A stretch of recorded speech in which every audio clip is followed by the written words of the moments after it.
श्री राम दोस्तों, श्री राम जी ने वनवास के टाइम 14 साल में क्या खाया था, जानिए। श्री राम जी ने वनवास के दौरान उनके भोजन के बारे में रामायण में कई विवरण दिए गए हैं। इन विवरणों से पता चलता है कि वे मुख्य रूप से जंगलों में पाए जाने वाले खाद्य पदार्थों का सेवन करते थे, जिसमें शामिल थे फल, आम, केला, नारियल, कटहल और गन्ना आदि। सब्जियों में लहसुन, प्याज, गाजर, आलू, गोभी आदि। जड़ें और फलियां, शकरकंदी, अरबी, मूली, मटर आदि सब खाते थे। अनाज में चावल, जौ, गेहूं आदि खाते थे। मांस कभी कभार शिकार के लिए वन्य प्राणियों का मांसाहारी नहीं थे। राम, लक्ष्मण, सीता अक्सर जंगलों में भटकते हुए इन खाद्य पदार्थों को इकट्ठा करते थे। वे कभी कभी स्थानीय लोगों से भी भोजन प्राप्त करते थे। राम वनवास में भी सात्विक भोजन का सेवन किया करते थे। वे मांस का सेवन नहीं किया करते थे। अत्यंत आवश्यकता के समय ही वे करते थे। वे आमतौर पर फल, सब्जियां और जड़ें खाते थे। राम के वनवास के दौरान उनके भोजन की एक दिलचस्प कहानी यह है कि एक बार राम और लक्ष्मण जंगल में भटक रहे थे। वे भूखे थे और उनके पास कोई भोजन नहीं था। अचानक उन्हें एक ऋषि का आश्रम दिखाई दिया। ऋषि ने उन्हें भोजन दिया। राम ने ऋषि को बताया कि वे वनवास में हैं। ऋषि ने उन्हें आशीर्वाद दिया और कहा कि वे जल्दी ही अपने राज्य को वापस पा लेंगे। राम के वनवास के दौरान उनके भोजन ने उन्हें कई कठिनाइयों का सामना करने में मदद की। यह भोजन उन्हें स्वस्थ रखने और अपने लक्ष्य को प्राप्त करने के लिए आवश्यक ऊर्जा प्रदान करता था। भगवान राम जी को किस कारण से वनवास हुआ था? राम भगवान थे, उनको वनवास हुआ नहीं था। उन्हें पता था कि माँ कैकेयी क्या वरदान मांगेगी। भगवान राम एक आदर्श स्थापित करने आए थे। अधर्म बढ़ता जा रहा था, लोग धार्मिक क्रियाओं से दूर जा रहे थे, अतः उन सब को पुनः स्थापित करना जरूरी था।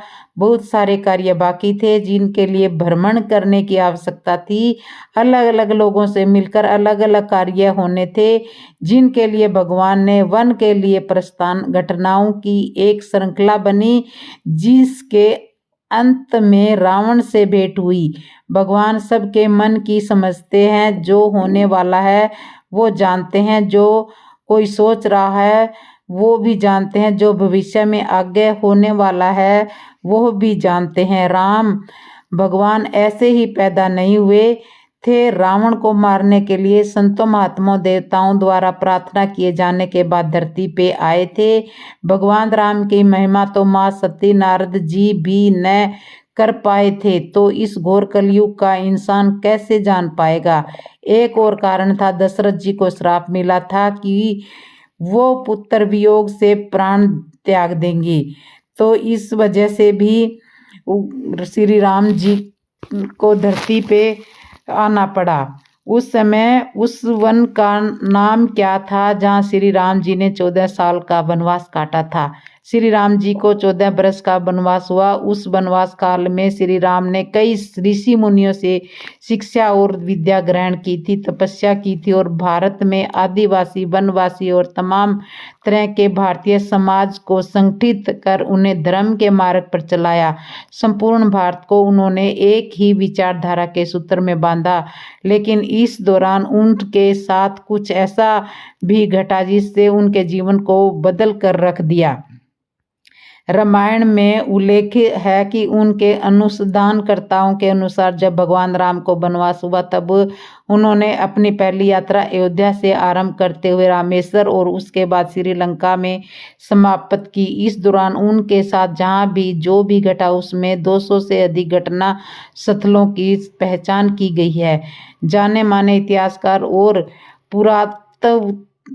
पुरातत्व शास्त्री अनुसंधानकर्ता डॉक्टर राम अवतार ने श्री राम और सीता के जीवन की घटनाओं से जुड़े ऐसे 200 से भी अधिक स्थानों का पता लगाया जहां पर आज भी तत्संबंधी स्मारक स्थल विद्वान है, जहां श्री राम और सीता सीता रुके हुए थे। वहाँ के स्मारकों, भित्ति चित्रों, गुफाओं आदि स्थानों के समय काल की जांच पड़ताल वैज्ञानिक तरीकों से की गई।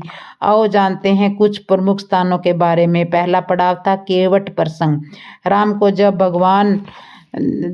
को जब वनवास हुआ तो वाल्मीकि रामायण और शोधकर्ताओं के अनुसार वे सबसे पहले तमसा नदी पहुंचे थे, जो अयोध्या से 20 किलोमीटर दूर है। उसके बाद उन्होंने गोमती नदी पार की और प्रयागराज इलाहाबाद से 20-22 किलोमीटर दूर वे श्रृंगवेरपुर पहुंचे, जो निषाद राजगुह का राज्य था। वहीं पर गंगा के तट पर उन्होंने केवट से गंगा पार करने को कहा था। सिंहपुर इलाहाबाद से 22 किलोमीटर उत्तर पश्चिम की ओर स्थित सिंगरौर नामक स्थान ही प्राचीन समय में श्रृंगवेरपुर नाम से परिज्ञात था। रामायण में इस नगर का उल्लेख आता है। यह नगर गंगा घाटी के तट पर स्थित था। महाभारत में इसे तीर्थ स्थान कहा जाता है।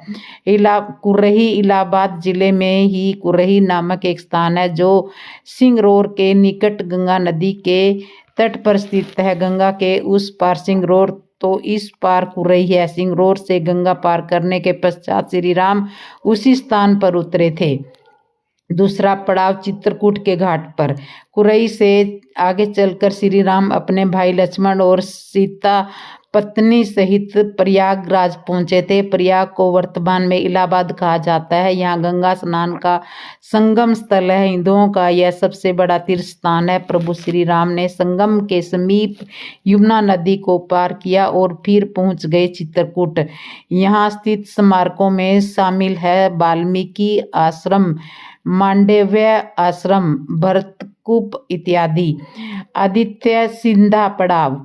सतना जिले के बीरसीपुर क्षेत्र सिंधा पड़ाव। यहाँ पर भगवान श्री राम ने निशाचरों का नाश करने पहली बार प्रतिज्ञा ली थी। आज समाज इसे भले ही मानने से इनकार कर रहा है, लेकिन यह वही पड़ाव है जिसका वर्णन रामायण में किया गया है। चित्रकूट में वह स्थान जहाँ राम को मनाने के लिए भरत अपनी सेना के साथ पहुंचते हैं। जब दशरथ का देहांत हो जाता है, भरत यहाँ से राम की चरण पादुका लेकर उनकी चरण पादुका रखकर राज्य करते हैं। तीसरा पड़ाव अत्रि ऋषि का आश्रम। चित्रकूट के पास ही संतना स्थित अत्रि ऋषि का आश्रम था। महर्षि अत्रि चित्रकूट के तपोवन में रहा करते थे। वहाँ श्री राम ने कुछ वक्त बिताया। अत्रि ऋषि ऋषवेग के पंचम मंडल के दृष्टा हैं। अत्रि ऋषि की पत्नी का नाम है सुनैया, जो दक्ष प्रजापति की 24 कन्याओं में से एक है। चित्रकूट की मंदाकिनी, गुप्त गोदावरी, छोटी पहाड़ियाँ, कंदाराओं आदि से निकलकर भगवान राम पहुँच गए घने जंगलों में। चौथा पड़ाव है दंडकारण्य। अत्रि ऋषि के आश्रम में कुछ दिन रुकने के बाद श्री राम ने मध्य प्रदेश और छत्तीसगढ़ के घने जंगलों को अपना आश्रय स्थल बनाया। यह जंगल क्षेत्र का दंडकारण्य। अत्रि आश्रम से दंडकारण्य आरंभ हो जाता है। छत्तीसगढ़ के कुछ हिस्सों पर राम के नाना और कुछ पर वर्णासुर का राज्य था। यहाँ के नदियों, पहाड़ों, सरोवरों और गुफाओं में राम के रहने के सबूतों की भरमार है। यहीं पर राम ने अपना वनवास काटा था। दंडक राक्षस के कारण इसका नाम दंडकारण्य वन पड़ा था। यह क्षेत्र आजकल दंतेवाड़ा के नाम से जाना जाता है। यहाँ वर्तमान में गोंड जाति निवास करती थी। यहाँ समूचा दंडकारण्य अब नक्सलवाद की चपेट में है। इसी दंडकारण्य का ही हिस्सा है आंध्र प्रदेश का एक शहर भद्राचलम। गोदावरी नदी के तट पर बसा हुआ यह शहर सीता रामचंद्र मंदिर के लिए प्रसिद्ध है।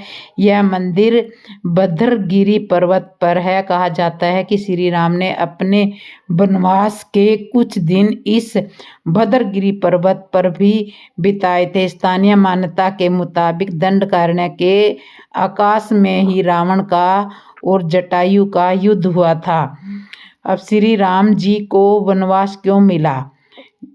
एक बार की बात है, देवासुर संग्राम चल रहा था और उस युद्ध में राजा दशरथ जी देवताओं की ओर से युद्ध करने के लिए गए थे। उनकी सबसे प्रिय रानी कैकेयी भी उनके साथ थी। वे भी उस समय महाराज दशरथ के साथ युद्ध में उपस्थित थी, क्योंकि उन्हें भी युद्ध कला का अच्छा ज्ञान था और वे युद्ध में काफी दाव पेच से परिचित थी और वे वीर भी थी। युद्ध के दौरान राजा दशरथ जी के रथ का धुरा टूट गया और रथ एकाएक एक तरफ लुढ़कने लगा। तभी बहुत ही फुर्ती से महारानी कैकेयी ने अपने हाथ की कलाई के बल पर रथ को गिरने से रोक लिया। राजा दशरथ ने महारानी की इस वीरता पूर्वक किए गए सहयोग से प्रभावित होकर उन्हें मनपसंद 2 वरदान मांगने की बात कही। महारानी कैकेयी ने कहा, महाराज, जो आपका है वही मेरा है, तो इसमें मुझे आपसे क्या मांगना। लेकिन जब राजा ने जिद की तो महारानी कैकेयी ने कहा कि चलो ठीक है, हमारे दोनों वर आपके पास सुरक्षित रहेंगे, हमें जब आवश्यकता होगी तब मांग लेंगे। जब युद्ध समाप्त होने के पश्चात राजा रानी अयोध्या वापस आ गए तो महारानी कैकेयी ने युद्ध के मैदान में घटित हुई यह कहानी अपनी दासी मंथरा से बातों ही बातों में बता दी थी। तभी से मंथरा उचित अवसर की तलाश में लगी हुई थी और जैसे ही उसे राम के राजतिलक की भनक पड़ी उसने कैकेयी के कान भरना शुरू कर दिया। शुरू में तो कैकेयी ने कुबड़ी मंथरा को बहुत डांटा, लेकिन फिर होने को कौन टाल सकता है। आखिर कैकेयी मंथरा की बातों में आ ही गई। जब वह अपनी बात मनाने के लिए कोप भवन में जाकर लेटी हुई थी तो राजा दशरथ उसने अपने दोनों वरों को मांग किया और राजा दशरथ जी को भरत का राजतिलक करने में कोई संकोच नहीं किया, क्योंकि राम या भरत दोनों लोग तो उनके अपने ही पुत्र थे। लेकिन जैसे ही राम के लिए 14 वर्ष का वनवास की बात कही, राजा को मूर्छा आ गई। उन्होंने रानी कैकेयी से कहा कि इसका परिणाम जानती है आप, अगर राम बन गए तो मैं अपने प्राण छोड़ दूंगा। अब राम के बिना मेरा जीवन नहीं बचेगा, इसलिए राम के वनवास के बदले कुछ और मांग लो, मुझे देने में कोई दिक्कत नहीं है। लेकिन मेरे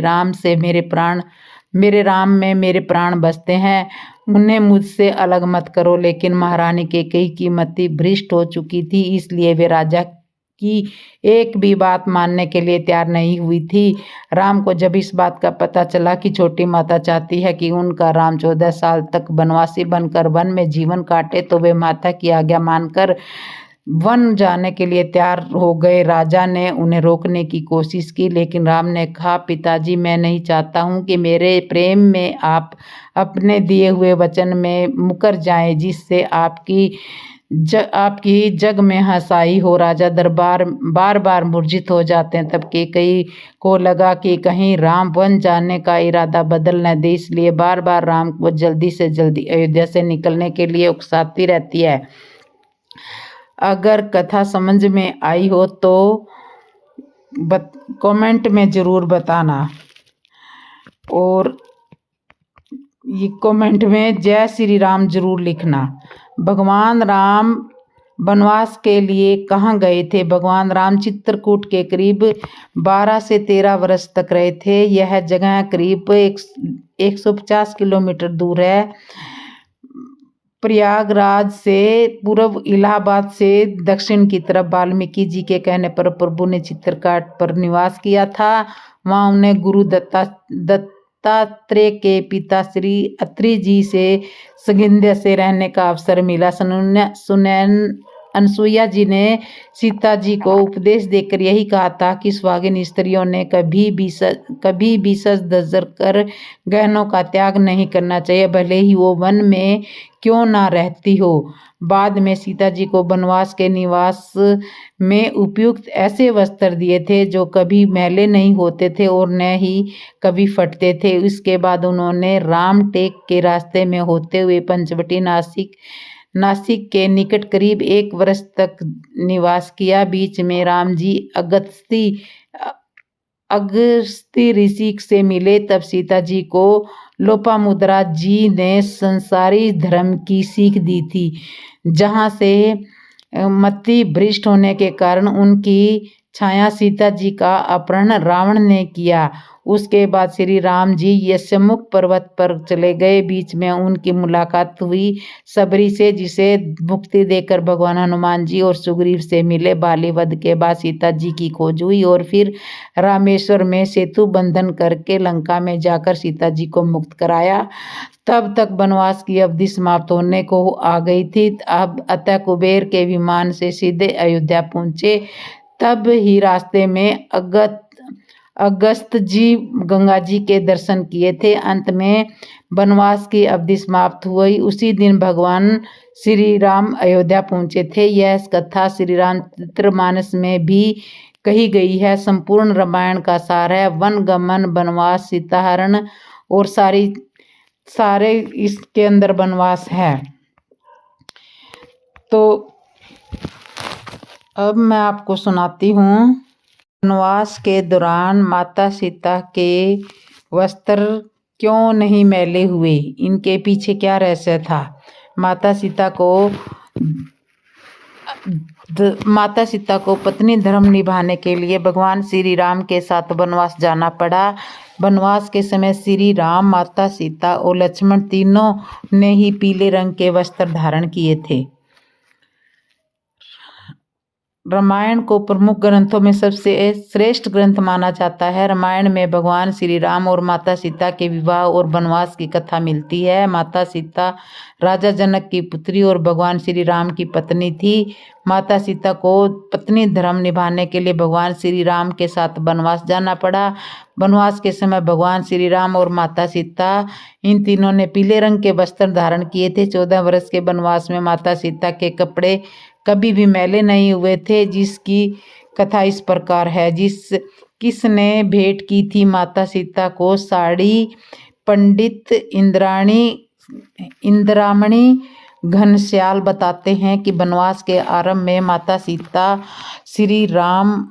माता सीता और लक्ष्मण जी के साथ ऋषि अत्रि के आश्रम में पहुंचे। ऋषि अत्रि की पत्नी का नाम था अनसुईया। माता अनसुईया ने तीनों का बहुत ही आदर सत्कार किया और सीता को अपनी पुत्री की भांति प्रेम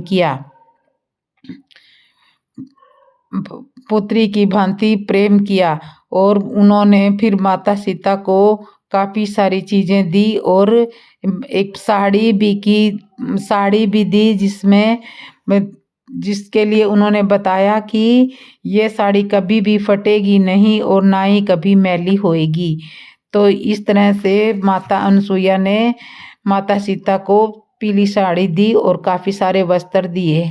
माता अनसुईया ने सबको वस्त्र और आभूषण भेंट किए, जिसमें उन्होंने माता सीता को एक दिव्य साड़ी भेंट की थी। साड़ी की खास बात यह थी कि यह ना तो कभी फटेगी और ना ही कभी मैली हो सकती थी। माता अनसुईया द्वारा दिए गए वस्त्रों का रंग पीला था। 14 वर्ष तक मैली नहीं पड़ी साड़ी। 14 वर्ष के वनवास के समय माता सीता ने अनसुईया द्वारा भेंट की साड़ी धारण किया। इस कारण वह साड़ी कभी भी मैली नहीं हुई थी। दिव्य साड़ी और आभूषण भेंट करने के साथ ही माता अनसुईया ने सीता जी को पत्नी धर्म का उपदेश भी दिया था। माता सीता हमेशा पीले रंग की साड़ी पहना करती थी। हिंदू धर्म में पीले या गेरुआ रंग के वस्त्र का बहुत ही महत्व है। तो इस तरह से उनको माता अनसुईया ने पीले रंग की साड़ी दी थी। सच में माता सीता ने एक ही पुत्र को जन्म दिया था, 2 को नहीं। रामायण की कथा के सारे संस्करण उपलब्ध है, लेकिन इन सब में महर्षि वाल्मीकि द्वारा रची गई रामायण ही सबसे प्राचीन और विश्वसनीय मानी जाती है। राम सीता के जीवन पर कई तरह के महाकाव्य ग्रंथ और उपग्रंथों की रचना की गई है, लेकिन वाल्मीकि द्वारा रचित वाल्मीकि रामायण को ही रामायण का सबसे पुराना और मूल संस्करण माना जाता है। रामायण में कई संस्करण है और सब में वाल्मीकि रामायण के ही तथ्य हैं। कई कहानी का रूप देने के लिए इन्हें कुछ प्रसंगों का बदलाव कर दिया गया। इन सभी ग्रंथों में राम सीता के मिलन से लेकर वनवास और रावण के अंत तक की कथा आवश्यक होती है, लेकिन इसके बीच कई सारी ऐसी कहानियां जोड़ दी जाती है जिनका परिणाम कहीं नहीं मिलता। सीता के गर्भवती होने की सूचना। कथा में वर्णन है कि वनवास में वापस अयोध्या आने के बाद श्री राम और सीता जी को पहली बार पता चला था कि वे माता पिता बनने वाले हैं। सीता के गर्भवती होने की सूचना मिलने पर पूरे महल में खुशियों का माहौल फैल गया। राम के साथ साथ परिवार के सभी सदस्य अत्यधिक प्रसन्न थे, लेकिन यह खुशियां बहुत देर तक नहीं टिकी थी। जब यह बात प्रजा तक पहुंची तो लोग सीता जी को शक की नजरों से देखने लगे थे। जल्दी यह बात सबको सीता जी के चरित्र पर उठे सवाल जल्दी ही यह बात सबको पता चल गई थी कि सीता जी अपने पति से दूर लंका में रहकर आई है, और यह सब जानते हुए भी श्री राम ने उन्हें अपना लिया है। लंबे समय तक रावण की लंका में रहने के बावजूद सीता जी अयोध्या के महल में सुखी थी, और यह बात वहां की स्त्रियों को चुभने लगी थी। अयोध्या की सभी पत्नियां राम का उदाहरण देखकर अपने पति को विरोध करने लगी थी। यह बात राम जी तक पहुंची तो सीता जी ने समय ही अयोध्या को छोड़कर चले जाने का फैसला किया था। महर्षि वाल्मीकि का आश्रम। लक्ष्मण सीता को जंगल तक छोड़कर आए और महर्षि वाल्मीकि उन्हें आकर के ले गए। इस समय सीता जी गर्भवती थी, लेकिन प्रजा का ध्यान रखते हुए सीता ने एक आम सन्यासिनी बनने का निर्णय लिया। महर्षि वाल्मीकि ने सीता को अयोध्या की सभी बातें भुलाकर एक सामान्य जीवन व्यतीत करने की सलाह दी। कुछ महीने गुजरने के बाद आखिर वह समय आ ही गया जब सीता जी एक संतान को जन्म देने वाली थी। इस बीच ना जाने अयोध्या के साथ किसी प्रकार का कोई संपर्क साधने का प्रयास किया, और ना ही वहां से कोई वाल्मीकि के आश्रम में कोई संदेश आया।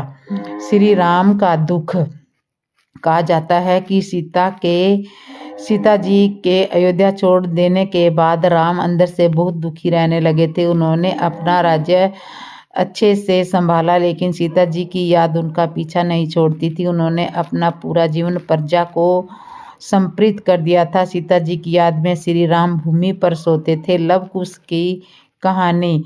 कुछ दिन बीतने के बाद वाल्मीकि आश्रम में नन्हे बच्चे की किलकारियां गूंज उठी। सीता जी ने एक सुंदर बालक को जन्म दिया। सीता जी द्वारा संतान को जन्म देने की घटना से संबंधित कई कहानियां प्रचलित है। लोक कथाओं के अनुसार सीता जी ने एक साथ 2 बालकों को जन्म दिया था, लेकिन महर्षि वाल्मीकि द्वारा रची गई रामायण में इसका उल्लेख नहीं मिलता, ना ही इस बात का कोई परिणाम दिया जाता है। जिस पुत्र को सीता ने जन्म दिया था उसका नाम लव रखा गया। लव के जन्म के बाद सीता जी का अत्यधिक समय उसके लालन पोषण में गुजरता था। आश्रम के अन्य लोग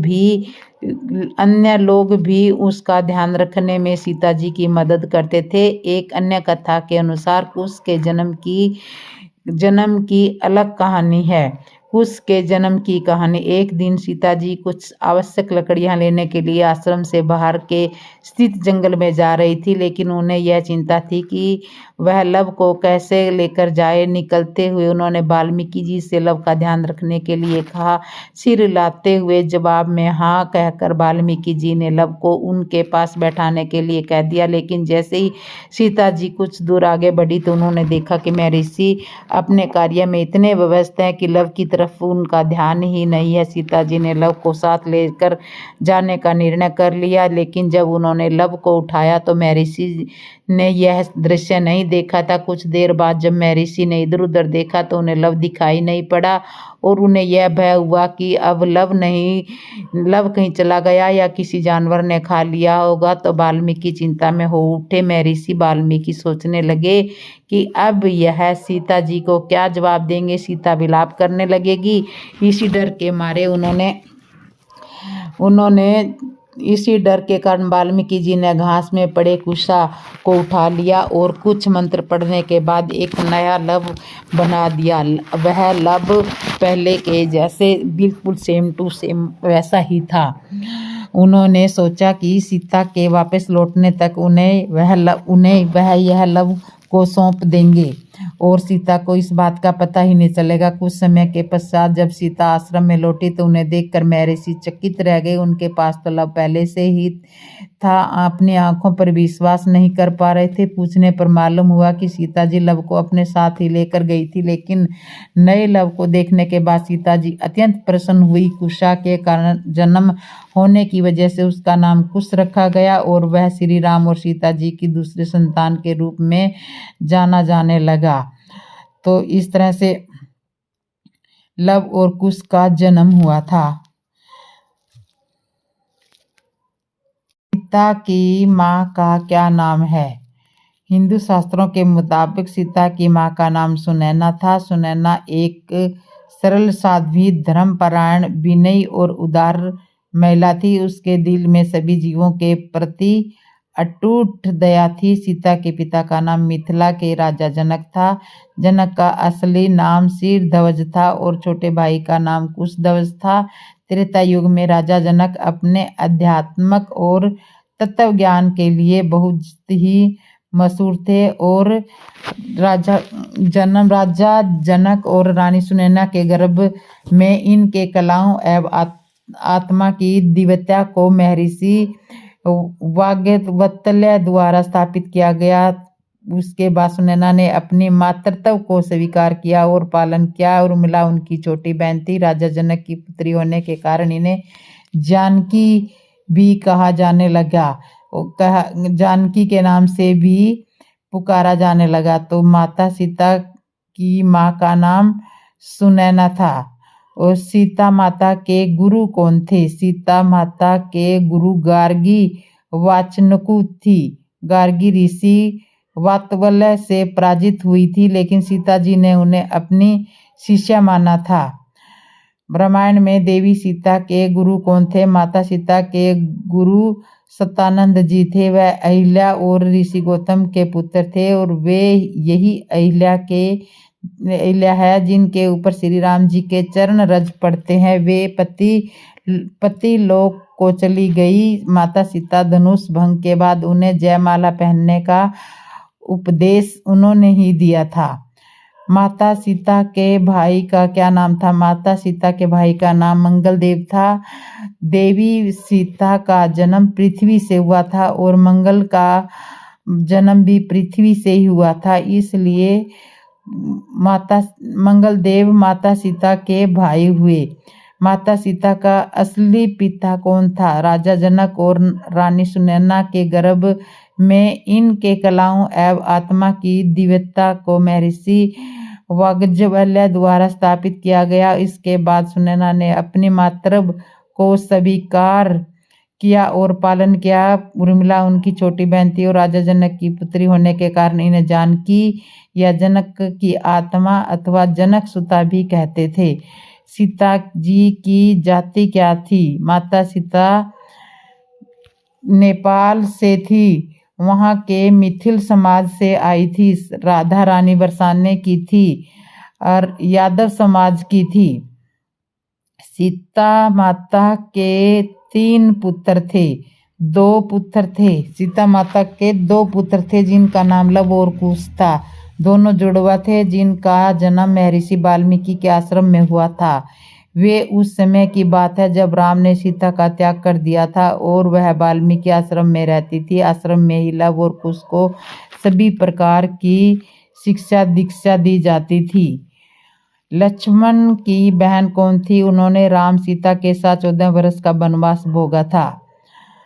कौशल्या कैकेयी उनकी सौतेली माता थी। जिन सभी चारों भाइयों की एक बड़ी बहन कौशल्या नंदिनी देवी शांता थी। उनके अन्य भाई भरत और शत्रुघ्न थी। भगवान लक्ष्मण पर कला में निपुण थे, चाहे वो मल्ल युद्ध हो या धनुर्विद्या हो। लक्ष्मण जी सब विद्याओं में महान थे। रावण की असली बेटी कौन थी? रावण रामकेयन और रामकेर, इन दोनों रामायण में बताया गया है कि 7 बेटों के अलावा रावण की एक बेटी भी थी जिसका नाम सुवर्णमच्छा था। और सुवर्णमच्छा देखने में बहुत सुंदर थी और उसे श्रवण जलपरी भी कहा जाता था। दरअसल स्वर्ण मत्स्य का शरीर सोने की तरह से दमकता था, इसलिए उसे स्वर्ण मच्छा भी कहा जाता था। तो दोस्तों आपको ये वीडियो कैसे लगी, अच्छी लगी हो तो कमेंट में ज़रूर बताना। और जिसने भी मेरे चैनल को सब्सक्राइब नहीं किया, सब्सक्राइब करना, लाइक करना, कमेंट करना और बेल आइकन बटन तो ज़रूर दबा देना। बोलो जय श्री राम, जय श्री राम।